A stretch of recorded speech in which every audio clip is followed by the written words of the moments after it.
যখন কোনো জায়গার মধ্যে আল্লাহর রাস্তায় কোনো কিছু দিব, তখন সবচাইতে উৎকৃষ্ট যেটা, সেটা আমরা আল্লাহ তাআলার রাস্তায় দিব। আদম আলাইহিস সালাতু ওয়াস সালামের দুই ছেলে কোরবানি করেছিল।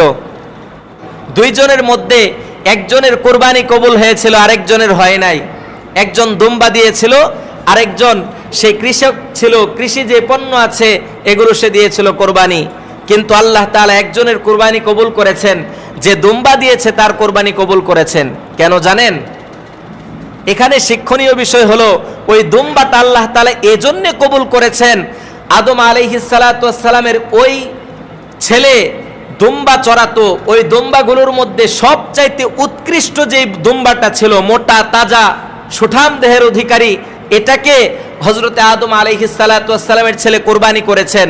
এজন্য আল্লাহ তাআলা তার কোরবানিটা কবুল করেছেন, কারণ সে তার প্রিয় বস্তু যেটা, সেটা আল্লাহ তাআলার রাস্তায় কোরবানি করেছে।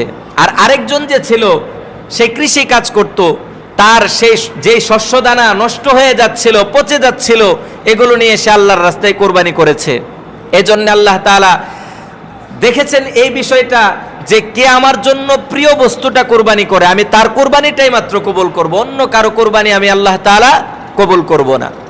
এজন্যে নিজের সামর্থ্য অনুযায়ী সবচাইতে ভালো যেটা পাবো, ওইটা আমরা আল্লাহর রাস্তায় কোরবানি করব।